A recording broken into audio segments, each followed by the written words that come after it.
Malappuram Nilambur കാളിക്കാവിൽ tapping തൊഴിലാളിയെ കടിച്ചുകൊന്ന നരഭോജി കടുവയെ പിടികൂടാനുള്ള ദൗത്യം തുടരുന്നു. നിരീക്ഷണ ക്യാമറകൾ സ്ഥാപിച്ചും ഡ്രോൺ ഉപയോഗിച്ചുമാണ് പരിശോധന.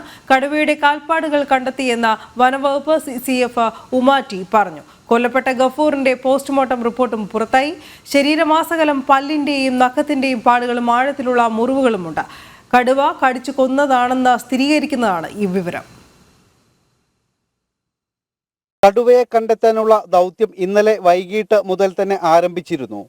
പ്രദേശത്ത് ഏകദേശം 50ഓളം ക്യാമറകൾ സ്ഥാപിച്ചു. വനം വകുപ്പ് chief veterinary surgeon doctor Arun സക്കറിയയുടെ നേതൃത്വത്തിലുള്ള സംഘം ഇന്നലെ തന്നെ എത്തി.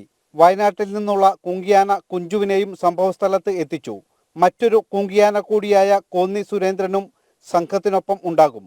ക്യാമറയിൽ ഇതുവരെ കടുവയുടെ ദൃശ്യങ്ങൾ പതിഞ്ഞിട്ടില്ലെങ്കിലും കാൽപ്പാടുകൾ കണ്ടെത്തിയെന്ന് വനം വകുപ്പ് CCF ഉമാറ്റി പറഞ്ഞു. വയനാട്ടിൽ നിന്ന് ഡ്രോൺ സ്ക്വാഡ് വരുന്നുണ്ട്, 2 ഡ്രോൺസ് വരുന്നുണ്ട്. ഒരു കുംകി ഇവിടെ ഡിപ്ലോയ് ചെയ്തിട്ടുണ്ട്, ഇന്നൊരു kumki on the way from Wayanad.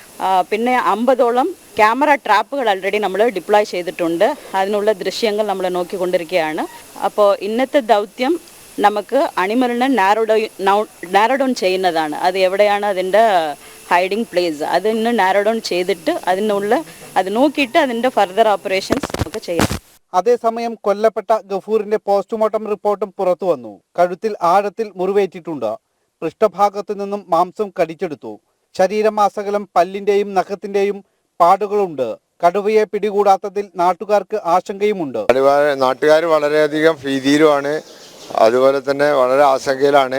ഇതിനെ പിടിച്ചിട്ട് അവർക്ക് ഉറങ്ങാൻ തന്നെ സാധിക്കുള്ളൂ. അതായത് ജനവാസ മേഖലകളിൽ അവരവരുടെ വീടുകളിൽ ഇതിനു മുമ്പ് 3 കൊല്ലമായിട്ട് ഈ കടുവ സ്ഥിരമായിട്ട് വന്ന് ആടുകളെ കൊണ്ടുപോവുക, അതുപോലെ തന്നെ വളർത്തുമൃഗങ്ങളെ നായിനെ കൊണ്ടുപോവുക, അങ്ങനെയെല്ലാം ഭയങ്കര ഉപദ്രവമായിരുന്നു. ഇത് അധികാരികളെ ഞങ്ങൾ അറിയിച്ചതാണ്, പ്രതിഷേധിച്ചതാണ്, അതുപോലെ തന്നെ ഇതിന് നിവേദനം കൊടുത്തതാണ്. എന്നിട്ടൊന്നും അവരുടെ ഭാഗത്തുനിന്ന് ഒരു ഇതും ഉണ്ടായിട്ടില്ല. ഒരു കാൽപ്പാടുകളുടെ ഫോട്ടോ എടുത്തു കൊടുത്തു, വലിയ കാൽപ്പാടുകളുടെ. അപ്പോൾ അവർ പറയും ഇത് ചെറിയ മറ്റേ പട്ടിക്കടുവയാണ്, അങ്ങനെയാണ് ഇങ്ങനെയാണ് പറഞ്ഞിട്ട് ഞങ്ങൾക്കിത് കാണാതെ വിശ്വസിക്കില്ല എന്നൊന്നും പറഞ്ഞ് ഇതുവരെ അധികാരികളുടെ ഭാഗത്തുനിന്ന് ഒന്നും ഉണ്ടായിട്ടില്ല. ഇപ്പോൾ ഒരാളെ നഷ്ടപ്പെട്ടതിന് ശേഷമാണ് അവർ അധികാരികളെ കണ്ണു തുറന്നത്. കടുവയെ മയക്കുവെടി വെച്ച് പിടികൂടാനാണ് തീരുമാനം.